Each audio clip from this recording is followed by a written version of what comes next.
Hey guys, I wanted to give you a tour of my off-grid cabin I've been building and working on. A lot of you have seen some of my other videos with basically the starting point. So basically this cabin was built in about 1980 and for the most part has been abandoned since then. It never really got finished out. Some people have lived here for periods of time, but no continuity, so they would start projects, end projects, that sort of thing. So I've been working on it this summer and a little bit of last winter, and I'll show you what I've done so far and kind of what my plans are. So here is the cabin. It is sitting on piers, and overall I think it's built pretty well, definitely framed well. So these windows are new. Basically every window in here was damaged. Most of them had bullet holes in them. I don't know, little kids were having target practice, looked like maybe 22s over the years, just kind of what happens with abandoned properties. But these windows are more or less framed in, and I need to do some kind of finishing touches on trimming them out. A big milestone this summer was getting it all ready for spray foam. So you can see spray foam in the joists. I don't know exactly how much, it's 2x8s. So I think most of it has about 5 inches of foam, which I think is R35 or something like that, based off the inches of the closed cell. So this will serve two purposes. It will insulate, but also it will air seal. So that's a big issue with any buildings on piers, is you don't have a foundation, and how do you air seal that and insulate it. So you can also see I added some beams to the front. There was some not sagging, but the beams were kind of starting to tip out, which is bad. So I added, there were two 2x10s running around along the support, and I added 2 more, so there's 4 total, and they're all tied together, so I think that should be good. New roof, so that was a big project this summer for me. I didn't film a lot of it just because it's a 12-12 pitch roof, which is you can't walk on it, so I had to use the roof jacks like that. That's still set up because I'm going to do some flashing on that front wall of the cupola. And then also while I was roofing, I added in heavy flashing basically for the solar panel mounts. So you can see my panels here, and it's kind of an experiment because I don't know how they're gonna work with my tree cover. So this oak here that's leaning in, that's actually rotten at the bottom, and then you can see there's another oak there, and then of course all these trees. I'm gonna need to clear some of that out because I'm not getting great light. It's funny, they were working very, very well, charging my batteries up until about October 1st. And then it's like a switch flipped and I'm not getting good sun anymore. Now, when I chose to put them there, it was based off of low light conditions in November of last year when I was looking at the roof.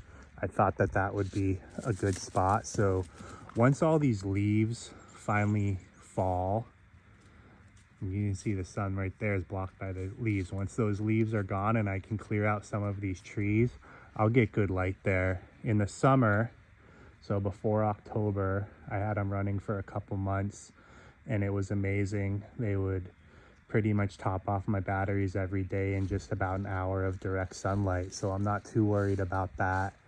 But I'll need to take out some of these trees, which I'll do this winter. It shouldn't be a problem.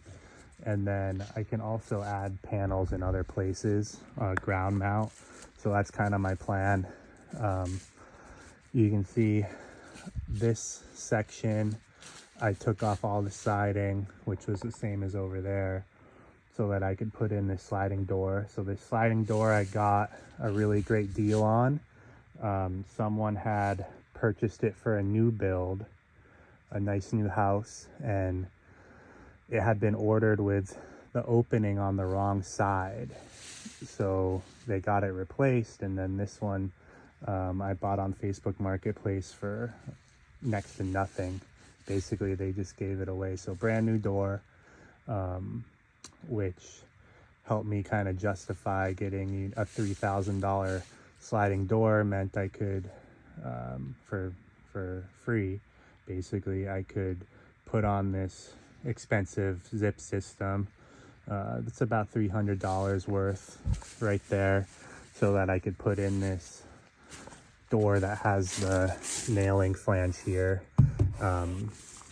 I'd love to do the whole building in that zip system, but just by myself it'd be a little bit too difficult, and most of the siding's in pretty good shape. I've got to clean up a couple spots, so that also let me put some flashing in here.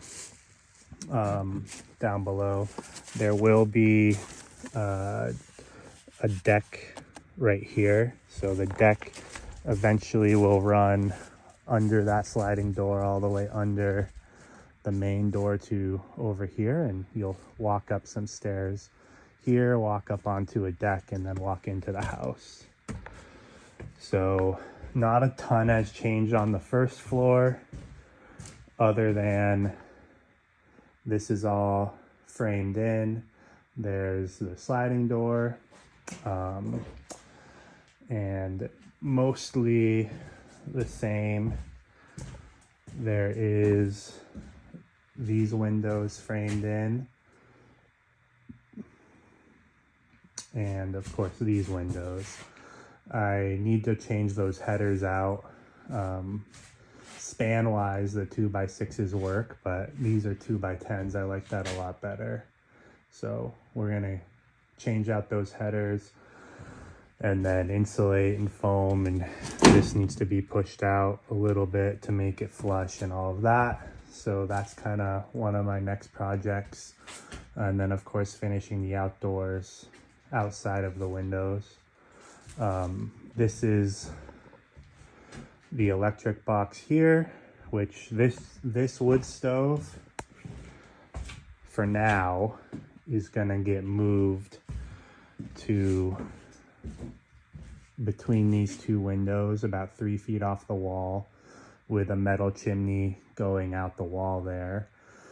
So I'm gonna build a header there so that there's enough room for the through the wall kit to go through the wall. There might be the way it is now, but I need to look at the tolerances there. But I think I'm just gonna add a header in at the top, run some more studs down. It's 2x6 studs.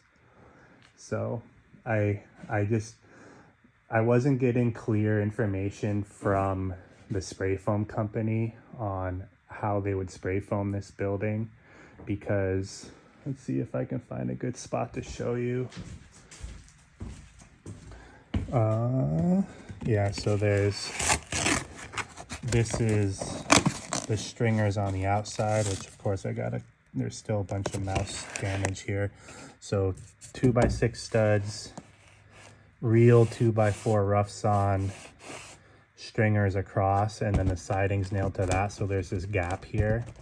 So what they wanted to do was tear out all this tar paper, which I'm gonna do anyways, and spray foam directly on the back of this pine siding, which I don't think is a good idea, just because that pine needs to breathe. It's not a terribly durable material, but that needs to breathe and have a rain screen is what they call it, or an air gap here, so it can dry from both sides.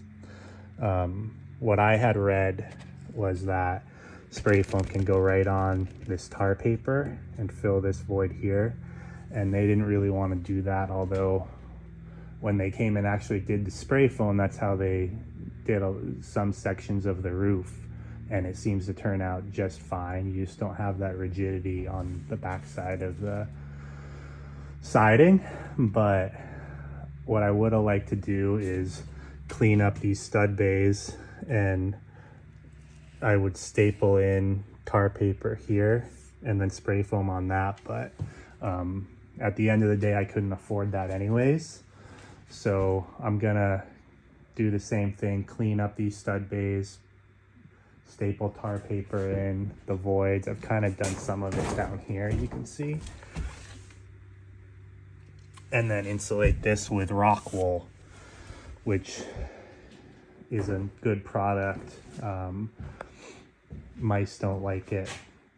So that's the plan for insulation. But first I'm gonna tackle the upstairs. So you can see spray foam in the cathedrals here, which is awesome. Again, this is R30, I think, is what it comes out to. So basically this entire upstairs, aside from these back walls, is insulated. So that's kind of been my project, is I've been getting these walls ready for installation. You can see all this black is all leftover damage from rodents.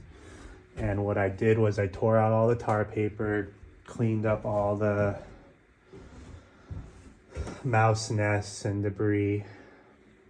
And then I'm gonna seal up some of this stuff where you can see daylight. I'll seal that up with caulk as the best I can. It's not gonna be perfect. And then I'm gonna put the tar paper back in. Then we'll put the rock wool, rock sole insulation in the stud bays, and then vapor barrier on the inside. What I did was when I cleaned everything up, I was spraying it with, see if I can find this product. There's some of it. So of course that stuff smelled, and I just sprayed the wood with this product. I looked at the ingredients, looks like it's mostly peroxide, hydrogen peroxide, and it got rid of the smell. It doesn't smell like rodents in here right now, even though it doesn't look great, but that's all gonna get buried in the walls. And I got as much of the dust and grime out as I could. So these stained glass windows are coming out. There's some wood damage that I need to fix, but for the most part, those are coming out. New windows are going in. The big reason I needed these to come out is because they don't open. I can't get any airflow up here. So here's one of them. This one does have some cracks in the big glass, and that's wavy glass, so I don't know where these came from, but they're nice. I'll get rid of them. I'll see if someone wants them. I know there's a salvage place that I go to sometimes, and they would probably try to sell those for $500 a piece, so maybe I can bring them down there and trade for some other building materials. This is the inverter for my solar, and it's roughed in. I need to clean it up a little bit. But basically my solar panels come in here, isolator box, and then feed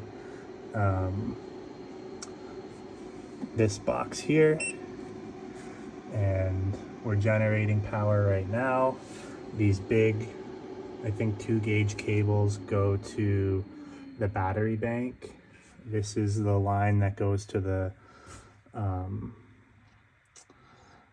electric box downstairs. This line goes to right here, goes to a generator outside. So there's a generator pass through where if I run the generator, it'll charge the batteries and then also pass the electricity through directly to my outlets and that sort of thing if I need it. Yeah, so that's where this lives. This is kind of roughed in now. I need to get bushings for all of these areas, but that shouldn't be a problem. It's just hard. It's weird because this is like a 2-inch, this is like a 1.5 inch, this is like a 3/4 inch or 1 inch. So there's no consistency there. And I need to just go to the supply house and get those things. They don't have them at Home Depot. They have the smaller ones, not these big ones. And then this is, of course, the building and equipment grounding that goes to a ground rod outside. And I just haven't cut that wire down because I don't know exactly where it's going to live, and it needs to be a continuous. It can't be spliced. It has to go directly to the ground wire. So as it is, it does go directly to the ground wire, and I don't want to cut it and then need to get another 30 feet of that wire. And then of course these are the batteries. So those big wires come through and go to this case where I have two, what are they? I forget, 100 or 200 amp hour, 100 amp hour, 48 volt batteries. This case can hold up to 6. So right now I have 2. And I can upgrade, add more to that rack. And that's on wheels, it can move around. I have outlets upstairs, and then I have lights with no switches yet. So it's kind of weird if you look at how this room is. It's not clear to me where the light switches should go. Maybe in here someplace, but same thing with down here is you come up the stairs, and I think I'm going to end up having some sort of wall here. This will be a closet, and maybe light switches will be here. But then the question is, how do you run those wires down here? So these are kind of the things that in a new build, you're thinking about how are you applying, or how are you going to run your wires, where are your light switches going to be, how are you going to connect your sheetrock and wall materials. But that didn't really get thought about in this building. So this chimney, once that wood stove is moved, is basically going to be abandoned. I might use it for a vent for like a propane heater or something, but it's just in the wrong spot. I'm just going to box it in, get it buried. And of course my electric panel down there is too close anyways. So, and then up here is the cupola. So these windows I've had out for most of the summer. This one I just got kind of framed in yesterday. This one can actually open. I had to replace a bunch of this glass. You can see, let's see, there's a little bullet hole from someone. So yesterday I was cleaning it up here. Still does smell up here, and I think most of the smell lofts up here anyways. So need to clean this all out some more, but right now my goal is to get these rooms cleaned up and the windows in, insulated on this back wall, and then I can start staying here a little bit more often, get the wood stove in. I've got 2 cords of seasoned wood, and I should be able to start spending more time here, and that's the goal.